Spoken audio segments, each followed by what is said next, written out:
Thank you for listening to Comics for Fun and Profit. This is Colin G with your sneak peek at next week, episode number 508 for comics originally releasing on blah blah the blah blah blah blah blah blah blah. May 1st.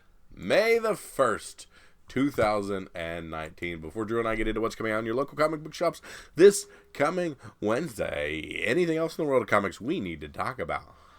We finally have comic sales. I'm over it. And so we have numbers for March, finally, because there's a couple of days left in April. So the good folks at Diamond got off their patootie and finally shared some data. Hey. So we have a little bit of stuff on Comicron. We have a breakdown. We've got who won the month. We've got a top 10. And then next week we'll have the full list. So finally, I don't know who. I'm shocked by what's number one. Shocked, I tell you. Are you? Well, let's not. We're not there yet. Oh, okay, sorry. Of note is Marvel did not win both the dollars and the issues sales for the month. Yeah. DC took the dollar share. Hey. Now Marvel still sold more copies because, of course, they put out more copies. They put out 143 books. But DC edged them out, and we'll find out why in a second. Why they may have done that. Image is back to its steady Eddie 10% market share, which we like to see. I'd say Marvel had 40, DC has 34. Image at 10. Everybody else 2, 3, 1, nothing. So that's how that goes. For the month, we are looking at it's up a lot compared to February. March is. This month is up a lot compared to last March, at least in dollars. So we'll find out why in a second. You're not going to bury the lead. Year to date, we're not selling as many copies, but we're selling them for more money. So money is up again. Yeah. And the whole first quarter is way down. So it's not a great sign, but maybe we'll turn a corner here with this one. So now, as you were saying, our number one comic is Detective Comics 1000. Yep, Detective Comics 1000 with a $9.99 price tag and 15 covers or so. Yeah, no doubt. Takes the top spot, followed by Batman Who Laughs, The Grim Knight, number one. At the second spot, Doomsday Clock, number 9 in third. Both Batman 67 and 66 at 4 and 5. Heroes in Crisis number 7 takes the 6th slot. And then we have some Marvel shows up with Amazing Spider-Man 17 at 7, Amazing Spider-Man 18 at 8, Spider-Man City at War at 9, and then Justice League number 20 rounds out the top 10. 4 out of the top 5 books, Bat books. Yes, and 7 of 10 are DC. Yeah. So quite a little resurgence there for those guys. Yeah, no doubt. So here's the question. Short-lived, but impressive. Yeah. So who's the here's the question. How many Detective Comic 1000s were sold? Oh man, I'm gonna be way off on this because they're $10 a piece. I don't remember how many friggin' actions were there. Yeah, because I would put it. I think I would put it more than actions probably. Yeah, I would think so. Yeah. I think they had better covers, a little more hype, better main character. So. Yeah, I would too. And I don't remember what that was. I don't remember what that number was. So, what's your guess? Let's see. Action Comics. I'm going to say 500,000. You're going to say 500,000 for Detective. Yes. All right. I'm gonna go under that. 450, something like that. Yeah. 4. 4. Yeah, I don't know if it's gonna do that well. Batman 50 sold 412,000. Yeah. Action 1000, 504,000. Well, okay. You might be right then. You're going over 5, and I'm going under. Yes. All right. Will you give me 450? I'll go over 450. Yeah, sure. Okay. Then I'll go. I feel on. better. I'll go on. I'll go under that. So you think Batman Who Laughs the Grim Knight? That's got to be 150, right? Yep. Doomsday Clock right around 100. Yep. Maybe 112, 110. You got it. Yeah. And then what about Batman 67 and 66? Are they still under? Yep. So it's the top 3 over 100,000 in your mind? Yes, sir. Okay. All right, I'll give it to you. I think you might be right on that. There you go. Interesting. And as far as trades are concerned, we got a new Walking Dead volume. It took the top spot, as it always does when there's a new top. We have a hardcover on Detective Comics, 80 Years of Batman. That's sold really well. Saga Volume 1 makes another appearance. Yeah. Monsters. I need to buy another Saga Volume 1. I need to pick up some volumes that I'm lacking. You don't have a Volume 1? I do, but I loaned it out and never got it back. Yeah. And I missed the days of loaning Saga out, so I need to buy another one just to loan out. I need to always have a Hawkeye trade one, a American Alien trade, and a Saga 1 trade. I need to have those at all times to loan out, because I keep wanting to do that, but not being able to put my hands on the ones I have. Not a Walking Dead one. No. Not a Southern Bastards one. No. Man. Those are the 3 that I like to get to loan out. Okay. Saga, Hawkeye, and American Alien. It's the Fraction Hawkeye. Yes. My life is a weapon, or whatever it is. Yeah, that's cool. Let's see. We've got Monstrous, new Wick Div, 7 to Eternity volume, Batman, Super Sons, the Polar Shield Project, which was the previous Super Sons collection, Saga Volume 9, and a Mara trade called Tidebreaker. Very cool. So we got the oldest Saga and the newest Saga both crack in the top 10. Still there. Still doing it. Still crazy after all these years. Fantastic. Marvel shipped 99 comics. DC did 66, as did Image. So that's really sad that Image has to sell as many comics as DC for 1/3 of the market share. That's rough.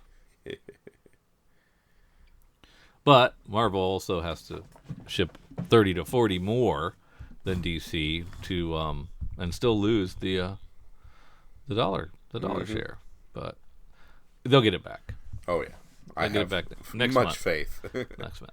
So a total of 477 comics shipped in March. I probably read 100 of those. And there were 387 graphic novels, 17 magazines, for a total of 881 items in March that you could have consumed. That's a lot of reading. Yeah. So and next week we should have the full chart and what all the numbers were. Very cool. Pretty interesting. Absolutely. We'll see how close you were. Right on, of course. Oh, we did have some feedback of sorts from Eric. I was listening to him on another podcast. He was cheating on us with a different podcast. I know. Dirty. And he was suggesting, do you know how Lazarus has gone to a quarterly format? Correct. So it's 64 pages and it's $7.99, and so it's almost 3 issues jammed in there for twice the price of a single comic. So it's a pretty good deal, really, even though you still hate the price, a little you still have some sticker shock. Yep, difficult for me to wrap my head around, but it makes Yep. mathematical sense. Well, he was discussing a creator he knows who Name dropper. he didn't drop the name. Oh. Who at Image has put out 10 issues of a comic, and using the Image system where you pay for the $2,500 fee to launch your comic, and then they take care of marketing through previews and all that stuff. He's done that, and then there was a way for them to do the printing, and then they would like loan him the printing money in his account, and then he would pay it off with his sales of his comic. Mm-hmm. And he said it took close to 3 years for him to break even. Jeez. On his comic, and that was what kind of sent the germination of the idea that maybe the way for these indie creators to go is to move to a quarterly system, because that way they're only printing once. Mm-hmm. And they don't have to print every month. They're only printing once every 3 months. There's a larger profit margin on that content for them and for the retailers, really. And hopefully, in theory, that would allow them to get into the black faster on their books. Mm-hmm. What do you think of that idea? I mean, anything that can help creators be able to make some money in this business and continue to finish storylines and not feel like they can't afford to finish storylines that they have. However, it seems like the death of the floppy comic, which I'm not a fan of. Yeah, because 64 pages is almost a trade to me. Yeah. I don't read trades. Nothing wrong with it. But I like my material all the time. Yeah. Twice a week or twice a month now. And I don't, as a reader, I don't like it. I don't want to wait that much time. There was a book that I really loved called Last Song. It was from a very small publisher in the back of previews. And they were doing quarterly. And first issue was fantastic, very meaty, a lot of great stuff in it. I waited. Got second issue. Great stuff. I haven't seen the third issue.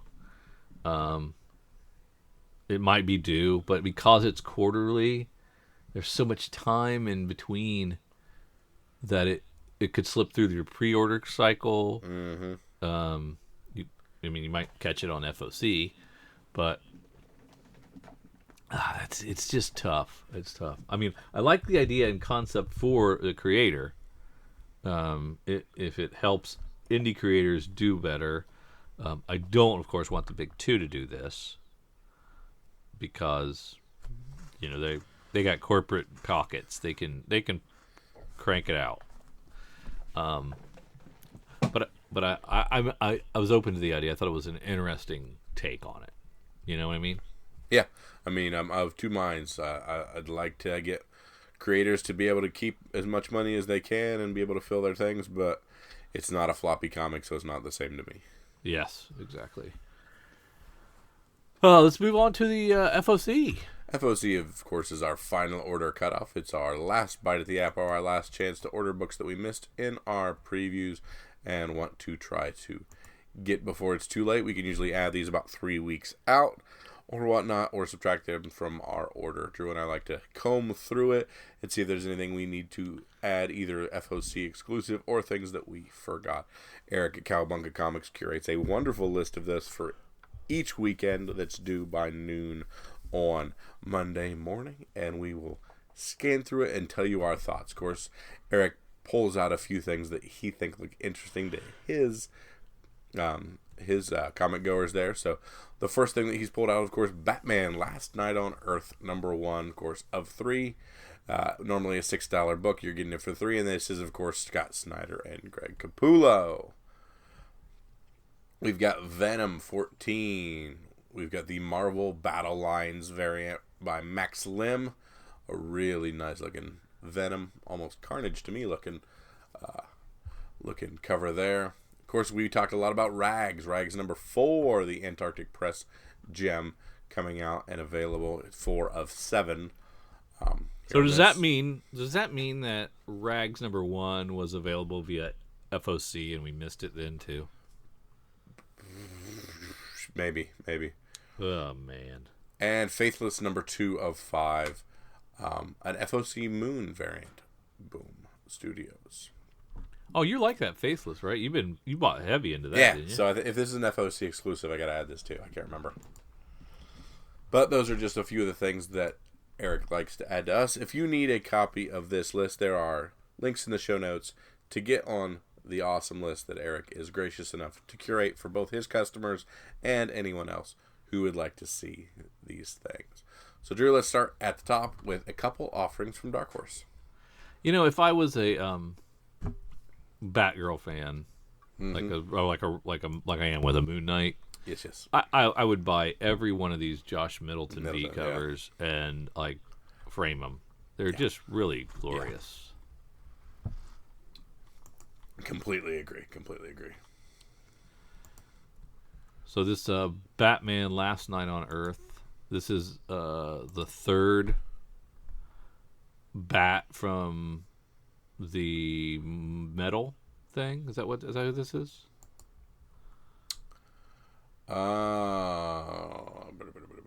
Or is this just Grim Knight and Bat Who Laughs, or is this something different? Yeah, this is something different. Well, I'm confused.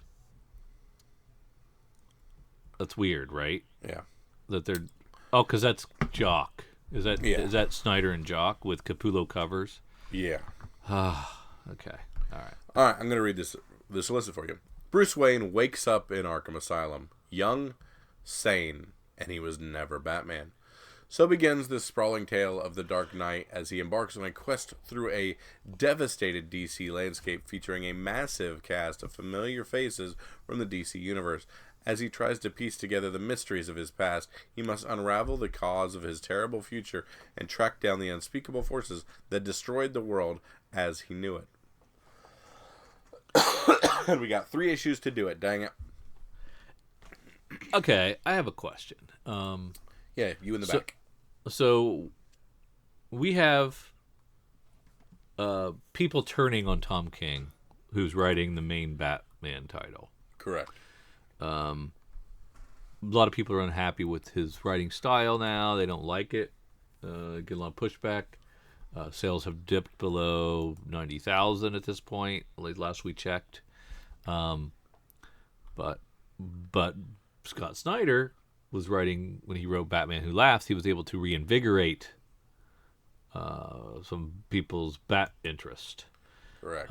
Is DC saying, okay, we can't fire Tom King, but we need you to do your thing as much as possible to fill the void of good Batman for these people that don't like Tom King? I think they're saying, if you got stories, we're going to print your stories. Because you'll remember these people also did All-Star Batman, and it was garbage. Who did All-Star Batman? Snyder. Did he? I forgot about. I think I've blocked that out. Yeah. Ow.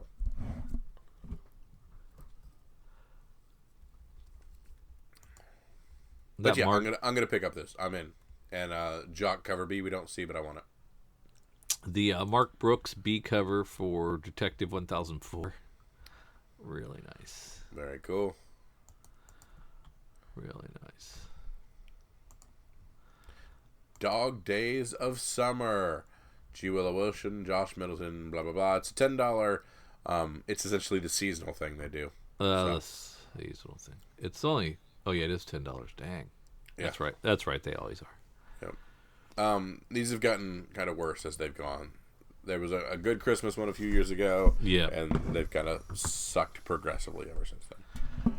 We got the final issue of Heroes in Crisis.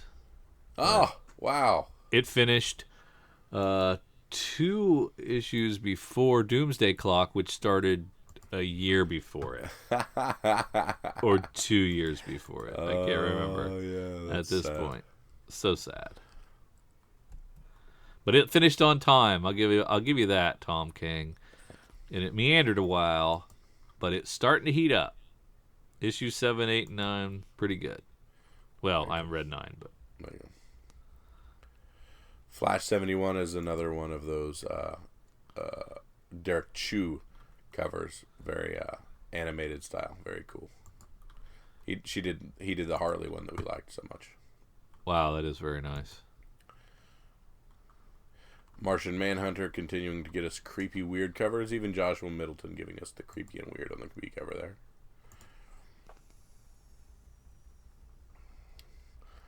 Superman Leviathan Rising. Brian Michael Bendis, Matt Fraction, Greg Rucka, Mark Andreyko.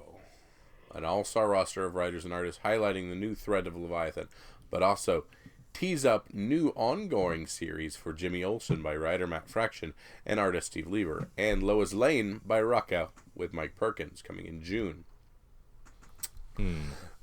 I like Bendis, I like Fraction, I like Rucka. I don't know that I had thought about Jimmy Olsen by Matt Fraction, but I think I have to be in. Oh, I'm definitely in on that one. Yeah. I don't know that I need to read this before, though. But this is your first appearance if he's doing something different. Well, yeah. I mean, I guess if it's like a special Jimmy Olsen, the first appearance of a new Jimmy Olsen or something. Because in this world isn't... I mean, the last Jimmy Olsen, we had Black Jimmy Olsen in a lot of the comic stuff. I don't know what take we'll have with Fraction on here. We may be a completely different iteration of Jimmy Olsen in this one. Or it just might be... I mean, but still, the first Jimmy Olsen's back in, like, the original Superman. Yeah, but there may be other friends or other spin-offs, or... You never know. It might be worth taking a flyer on. Okay, it's $6. So, which way do you don't like? No, it's $10. It's $10. You don't $10 book. You're not a fan of that. No, I'm not. So That's why I'm not just saying yes from the rooftops. Okay, so it's a no, probably. I'm getting it. Okay, it's a yes then. Yeah, I think I owe Fraction that I need to just do it. Did you already pre-order it, or am I adding it to your FOC? We're gonna add that to the FOC. Okay. Along with that one book that's got the FOC exclusive we'll get to. Nice Jenny Frison cover back on Wonder Woman. Sucks there's a gap of non-Frison covers in that Wonder Woman run. Alright, anything else in DC, sir? No. Head down to some IDW. Ghost Tree going to a second print. Get it before Ghost Tree 2 comes out. From IDW, we have Road of Bones. Rich Dick. I'm not sure who that is. In 1950s, the Siberian gulag of Kolimar is hell on earth, which is why Roman... Alright, these are too big of weird, crazy words. Yeah, forget it. Sorry, I have normal people, and I'll be better. I'm not good at this. Let's see, we have... Yeah, you're right. I don't... Nope. Image Comics, we see Ascender going to a second print. That is awesome. Assassination 3, you liked the first one. I didn't catch your thoughts on the second. I haven't read it. Cool. But I will. There you go. Die-Die's going to multiple printings now. I thought they'd overprinted the heck out of that. But it looks like at issue 6 and 8 at least... it's normal printing, so I screwed up here. I didn't realize they were overprinting it, so I have way too many. So you were overbuying it. I was overbuying it.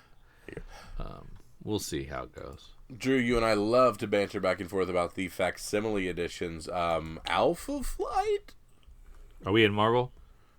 Yep, sorry. Yep. That's fine. Alpha Flight #1 facsimile edition. Yeah, I see that. It didn't appeal to me. Yeah. I think this is not the mark they need to go with for facsimile editions. Yeah, I think they need to try a little harder. Yeah. There's Guardians of the Galaxy. There you go. Without a Thor. Yeah.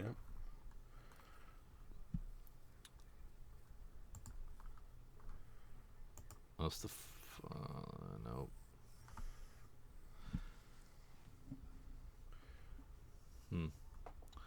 Jabba the Hutt. You think I don't do it? Age of Republic, Jabba the Hutt. You think I'll do anything? No, these Age of Republic are all one-shots, so they're fun. If you're a big fan, keep being a fan and keep reading them, but they're not stirring too much of a pot.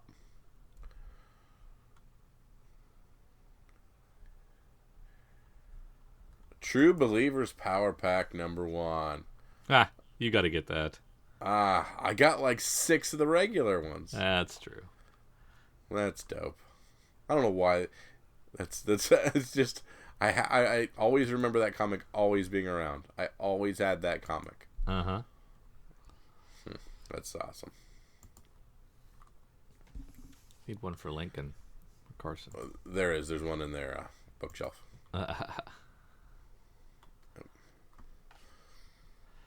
War of the Realms, War of the Realms, War of the Realms, War of the Realms, War of the Realms, War of the Realms. Is Venom doing anything wacky in this issue? Wasn't there some new... Was his son going to take over or something?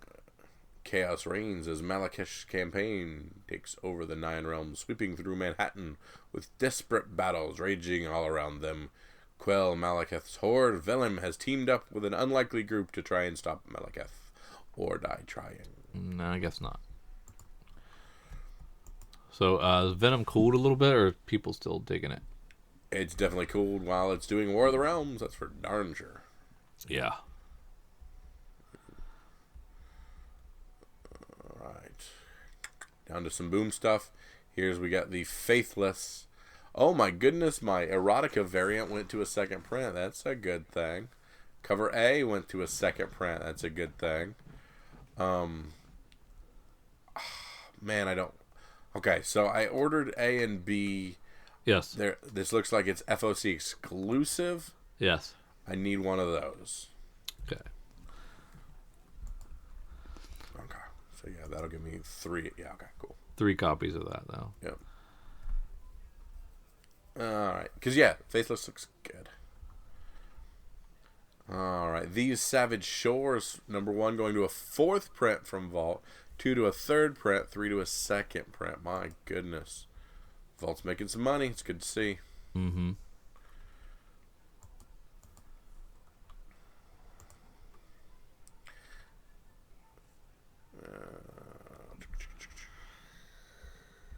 So Rags is back. Yeah. Took some time off. Seemed like it, didn't it? It did. Seemed like it took a little bit. I think I got to get a Rags. There you go.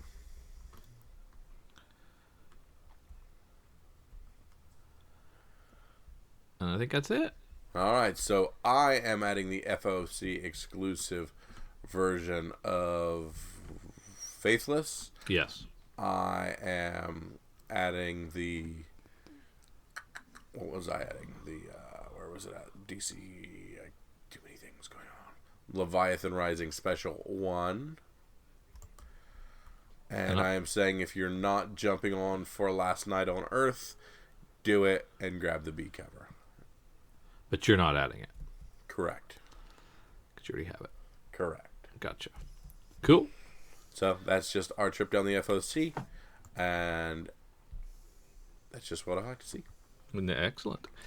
Let's shift gears, and Covrprice.com has released their top 10 best-selling comics for the week of 4/25, which was 2 days ago, before we went to see Avengers.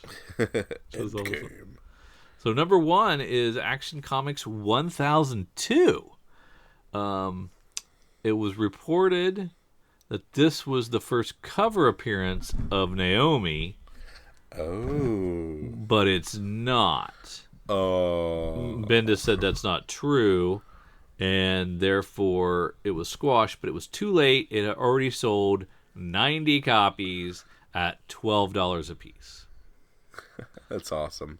Yeah. So that was your #1 for the week. We've got Blackest Night Number 7, there's a 1 in 25 variant.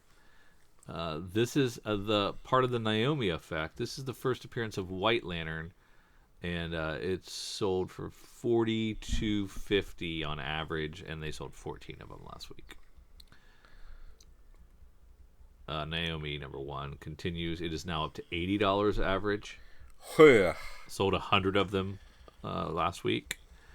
West Coast Avengers number 2 has the first appearance of Alloy. Nice.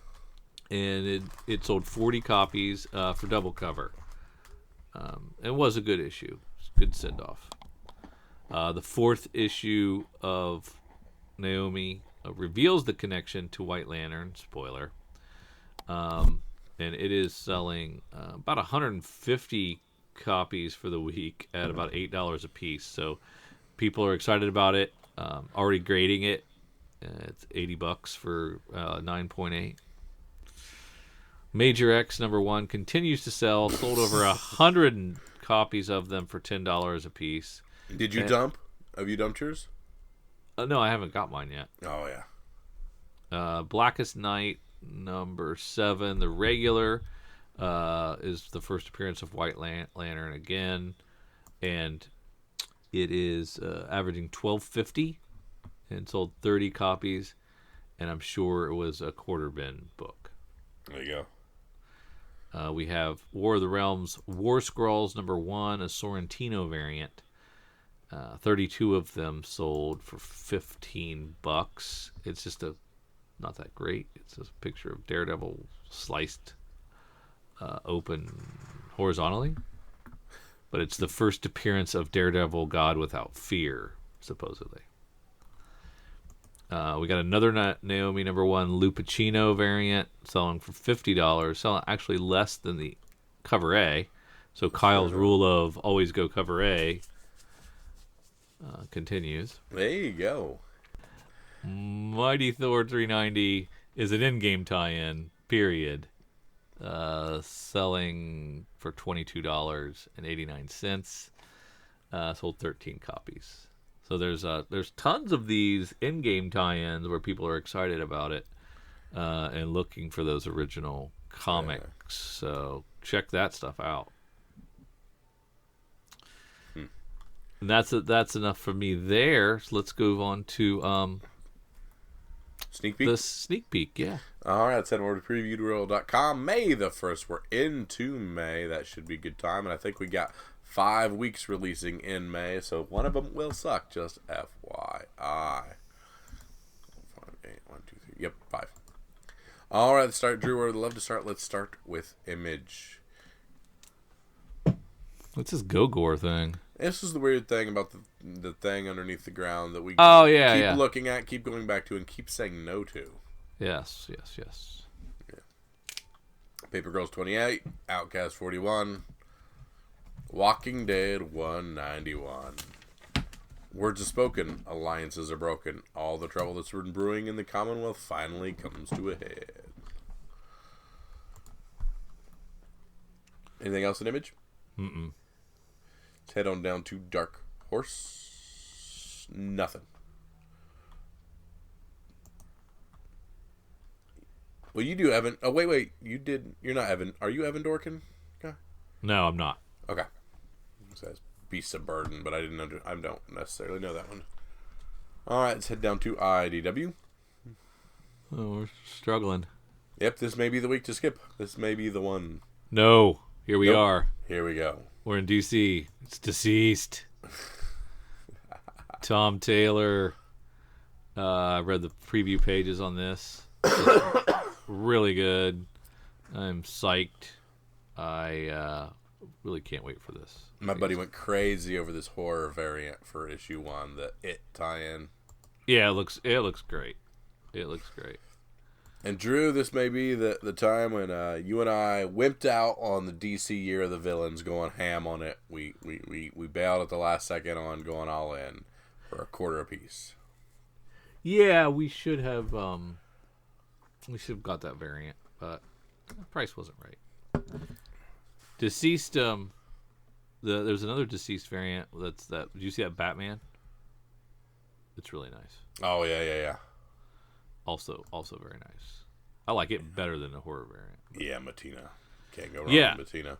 Yeah, there should be some. I'll have to check eBay, but I'm sure there's already pre-sales posted for that Cheetah variant for DC's Year of the Villain. Mm-hmm.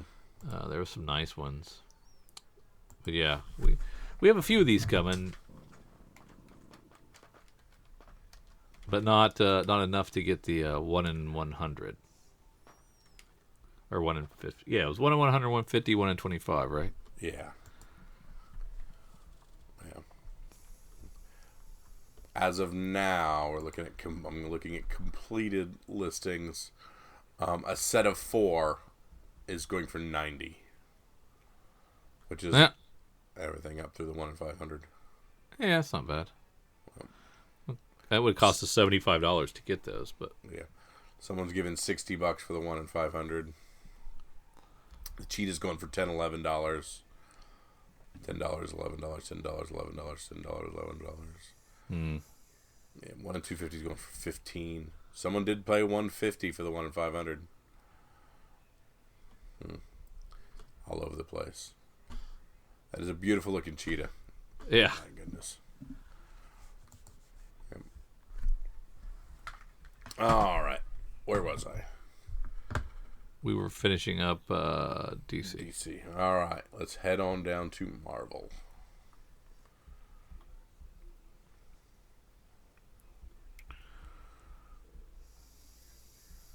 Second printing of Major X.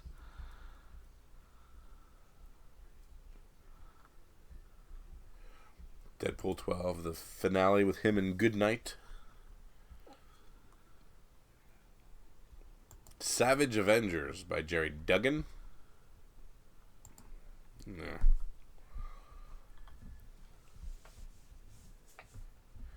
Star Wars Han Solo #1, if you want some more of that. Drew, they're already reprinting that Thrawn comic for $1. Yeah, that's weird, right? Yeah. If you're into War of the Realms, Strike Force Dark Elf Realm #1.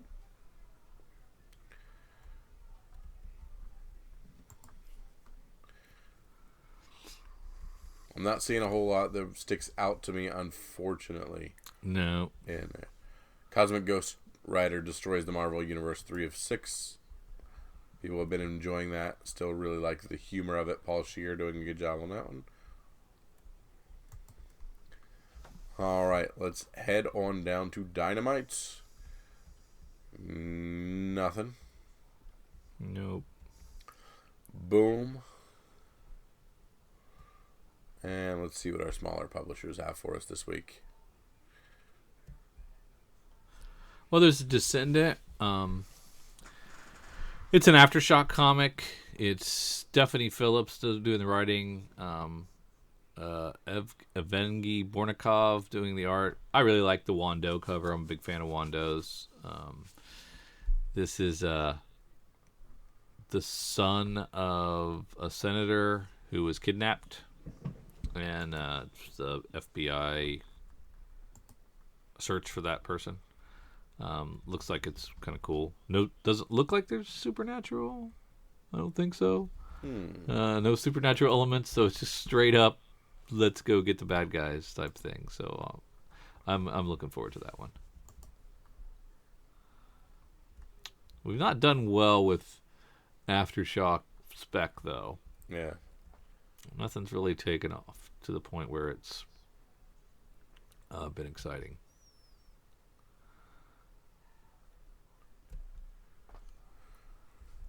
Fallen World from Valiant looks like a Rye book. I'm not into the Rye. I don't know the Ray series very lot. Mm-hmm. Bloodshot is on a mission. But if you're into that, heck yeah. More of the same. So, Terry Moore's got a new book out called 5 Years. He, of course, runs Abstract Studios, and he does all the writing and the art and everything by himself. And this is kind of like taking some of his previous work and weaving them together. So if you remember, like, was it Motor Girl? Yeah, okay, I thought I recognized the gorilla. Okay. Yeah, it's like weaving some of these previous things in here. Creating the Terryverse. Yeah, so I haven't read all that stuff, so I don't like know which one Rachel is from Rachel Rising. I know the gorilla, but then there's like Strangers in Paradise and stuff that I don't recognize. So I don't know. For Terry Moore fans, it's gotta be a must read. I'm sure. Not sure on its specability though. Drew from Source Point Press, Floppy Cop #1, Dan Doherty, Seth Damoose with a JP Fosgit cover, very old style. Joining the absurd adventures of a cop who is bending over backwards for justice, mostly because he has no spine in his body. But as Floppy Cop always says, you don't need to have a spine to have guts. Together with a colorful cast of funny characters, Floppy has to solve the puzzles of a new criminal crossword, and Christmas might be ruined in the town of White Trickle Falls. What the serious heck is that? Yeah. I'm gonna pass on that, but probably interested in #Danger from Ahoy Comics. Yeah. This is 3 scientific adventurers who face strange creatures, lost civilizations, and supernatural threats. They can't help themselves, man. Plus, follow the depressing misadventures of Snelson, an over-the-hill comedian who peaked in the 90s. So did I. Laurel and Hardy coming out of the comic. If you were a big Laurel and Hardy person, mayhaps. Drew, we have a Black Mask sighting. What? Nobody is in control, #1 from Black Mask Studios, Paul Tucker on art. When Richard sees a man run through his yard, he follows him out of concern. This deep in the woods, he must be lost, must be in trouble. But soon it's Richard in peril, as this stranger drags him into a deep twisted web of conspiracy going back hundreds of years. You know I love Patrick Kindlon. He's the co-writer of Four Kids Walking in a Bag. Okay. Yeah. And this one, he has told us there's only 4 issues, so perhaps he can write 4 issues. This is a December solicit. Is that right? So are we already late? We're late. We solicited it without having the first one done. Come on, Black Mask. Why do you keep doing this? I keep giving him chances, and you can't write this stuff. Man, not even trying. That's bad.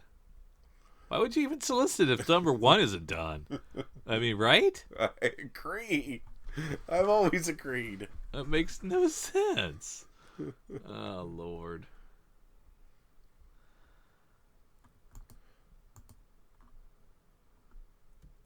Okay. That's it for me. Drew, this is one podcast where I ask you for your pick of the week. What's the one thing to make sure you snag this week? Pick up, put in a poly bag, put down in a snap case. Make sure you keep for the future because it is the next Naomi. Drew, what do you got for me? Well, so many good ones to choose from. I'm going to go with #Danger, though. #Danger. From Ahoy Comics. There you go. Do we think we're going to get quite a few deceased? I mean, that was my other choice. Was I couldn't decide which cover though. Yeah. So the It cover or the Batman cover, they both look really good. So. I am going deceased, and I'm going with the horror cover, the It homage cover, just because I like it so doggone much. It is so freaking cool. So those are our picks. If you've got better picks for us this week, if you think you saw something that's a diamond in the rough, let us know. If you agree with our picks, let us know. It's always good to have a little bit of confirmation in there. Be part of the podcast.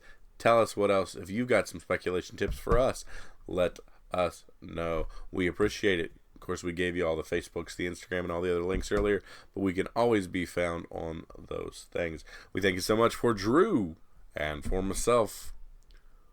See ya.